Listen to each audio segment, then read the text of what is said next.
आम्ही जी पुणे जिल्ह्यामध्ये घडलेली घटना आहे त्याचा जाब विचारण्यासाठी इथे आलेलो होतो. घडलेली घटना अतिशय निंदनीय आहे.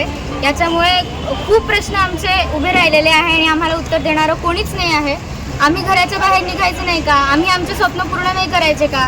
आम्ही आमच्या सुरक्षिततेसाठी आता रस्त्यावरती येऊन भीक मागायची का?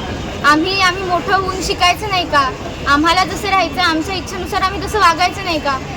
कुठलीही स्त्री तिचा जन्म झाला तर तिला 1 वर्षापासून ती मरेपर्यंत 80 वर्षापर्यंत नेहमी हा धोका असतो. नेहमी तिला डोळ्यांपासून वाचावं लागत असतं. असं का? तिला कोणी तिच्या सुरक्षेची हमी का नाही देऊ शकत? तिला जसं वावरायचं आहे समाजामध्ये तशी ती का नाही वावरू शकत? ह्याचा कोणीच आम्हाला उत्तरं देत नाही. आणि जी घटना घडलेली आहे त्याच्यामध्ये पोशाख नव्हता किंवा वेळ नव्हती, एवढीशी चिमुरडी होती तरी तिच्यासोबत अशा प्रकारचा अत्याचार त्या नराधमाने केला. तर आता आम्ही रस्त्यावरती येऊन त्या नराधमाचे डोळे फोडायचे का?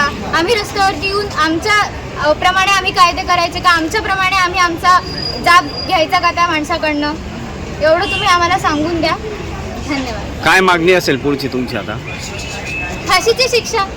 अजून कुठली आमची मागणी आहे तर तुम्ही त्या नराधमाला आमच्या हातात द्या, आम्ही आमच्या मागण्या पूर्ण करू. आता आपण आलो आम्ही स्त्री जन्माला आलो हाच आमचा गुन्हा आहे का? जर आपल्या महाराष्ट्रात 24 तासात एक मुख्यमंत्री बदलू शकतो तर एका नराधमाला 24 तासाच्या आत त्याला फाशी का नाही येऊ शकत? त्याच्या पूर्ण एव्हिडन्स आहे, फुल प्रूफ आहे. CCTV कॅमेरामध्ये पण रेकॉर्ड झाला आहे की तो कोण माणूस आहे का? आणि त्याने पहिल्यांदा